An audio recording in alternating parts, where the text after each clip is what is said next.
By the end of this video, you'll be able to create a web app like this that allows users to chat with open source large language models. I just asked it hi, and it says, hello, how can I help you today? We are using OpenAI's GPT OSS 20B. This is an open source 20 billion parameter model, and we are serving it on Runpod. This video is based on an article I published on my website, which you can find a link to down below. The first step is to create an account on runpod.io. So go there, click sign up. I already have an account. Then go to pods, deploy, and select an RTX Pro 6000 or another GPU with a similar amount of VRAM.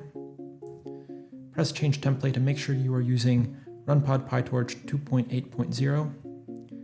Increase the amount of storage to 100 gigabytes. And click deploy on demand. From here, wait for the Jupyter Lab button to appear. And let's click Jupyter Lab.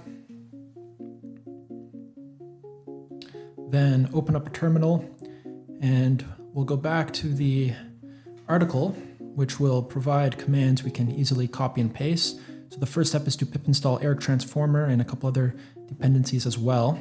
Eric Transformer is an open source Python package I recently released that allows you to fine-tune, pre-train, and perform retrieval augmented generation with large language models. So go check that out on GitHub. I'll include a link in the description as well. So let's just wait for it to install the dependencies. And as that is happening, I'll go back to the article and get ready for the next step, which is to run this script right here. I'll copy it and then I'll explain it. So we'll create a new file, call it main.py. Paste it in. From Eric Transformer, import a class called EricChat and then instantiate an object with it. We are passing the name of the model from earlier. From there, call it. We're asking it, tell me about NLP transformer models. This provides a data class with a class variable called text, which we can then access. I'm going to call the script. The first time you run the script, the model has to download, so it'll take a little longer. I've already downloaded the model. And here's the generation. It looks great. For the next step, we are adjusting the text generation parameters. So go back to the article, copy this script right here, and replace main.py with it. We are importing a class called chatCallArgs, which allows us to modify various parameters, including the temperature, top K, top P. If you would like to know what these mean, go to the article and I describe them right here. But for now, we will call the script once again. Looks great. Now head over to anvil.works to create the web app. Press start building to create an account. I already have an account. Once when you create an account, press create a new app, then select material design. Let's drag and drop components, starting with a text area and then a button. We can modify the text property from button 1 to submit, and finally rich text. Press the code tab to view the front-end logic code, and here we have a class called form1, and we can access the components as class variables. For example, if we type in self.richtext.content, we can change the content it displays. Press the big green button and it says hi. Let's delete this for now and head back to design. When the user presses the submit button, we want an action to occur. So click it and scroll down to properties and press this blue button next to click. It just created a method, and this method will be called each time the user presses the button. Now let's head back to my article and copy this code here. First off, we are importing anvil.server. This module will allow us to communicate with Runpod. Then we are saving the input from the text area to a variable called user text and clearing the text area as well.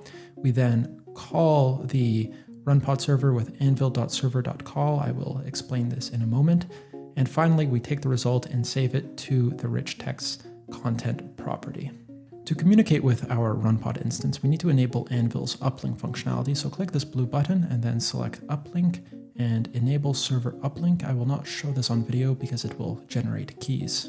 Head back over to the Runpod instance and copy this command right here from the article, pip install anvil uplink. Type that into the terminal, and then use this command right here to set an environment variable to the server key. Of course, replace this with the key you just generated. Here's the updated script for our Runpod instance. First off, we are calling the model due to how the first cold start generation is slower because the model is not on the GPU. Then we created a method called generate. This matches the string right here, and we wrapped it with the decorator anvil.server.callable. We import Anvil server right here at the top. And then we print the incoming request, call Eric chat, print the result, and return result.text. Notice how the first positional parameter user.text matches the second positional parameter right here.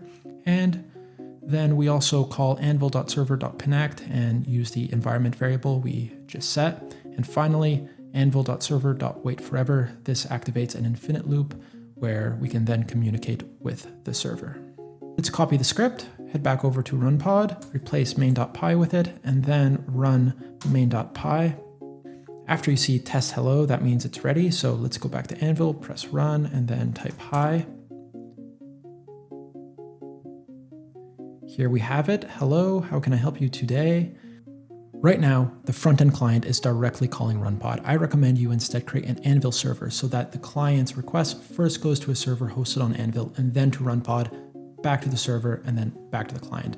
This way you can add features like keeping track of the number of tokens the user has generated, maybe authentication, and more directly from the Anvil backend server.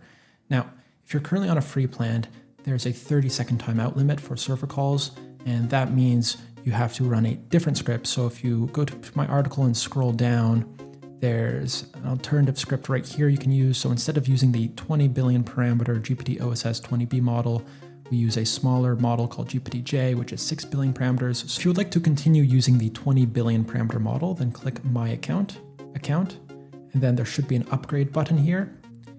I'm currently using the hobby plan, which costs $15 per month, paying monthly. Let's add a server module and copy this code. We have two new functions, the first one being call generate background. This is a background task that calls our Runpod server directly and can run for over 30 seconds if you are using a Anvil paid plan. Then this one here is the function that our front end communicates with directly. So it's called server generate, and it launches this background task right here. We need to add a timer component to our front end to allow it to properly communicate with our new server code. So drag a timer component in, and then under interval, it is set to 0.5. That's good. And that means when you click this button next to tick, this method will run every 0.5 seconds, which is essential for the next step. Here's the updated front-end logic code. We created a new class variable called async_gen, and we call server generate instead of generate. So this is communicating with this function right here from our server module.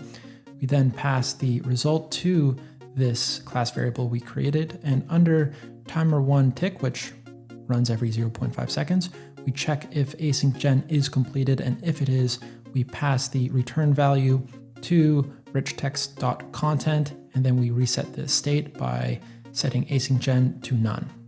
Let's give it a try.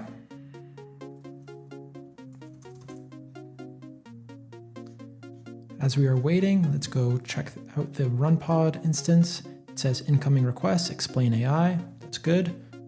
Now we'll wait. Here it is. It says, what is AI? Artificial intelligence is the science and engineering of building machines that can perform tasks that normally require human intelligence. Two more final touches before we finish. Drag a label component below submit. This is where we'll show the user's input text. Then copy this final front-end code.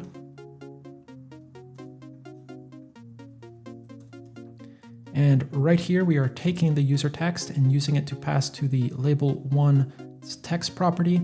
And we are also clearing the rich text content each time we press submit. So we'll say hi. And see how it says input hi. And if we type in something again, notice how it clears it as well.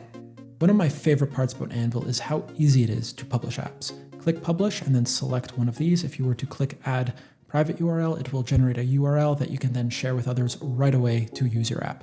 Now it's your turn to improve the app and to make it your own. I included a couple articles here for inspiration. The first one covers how to perform retrieval augmented generation with Eric Transformer and another new Python package I just released called Eric Search. The second one covers how to fine-tune GPT-OSS20B with a single GPU using Eric Transformer. Subscribe for new videos coming soon.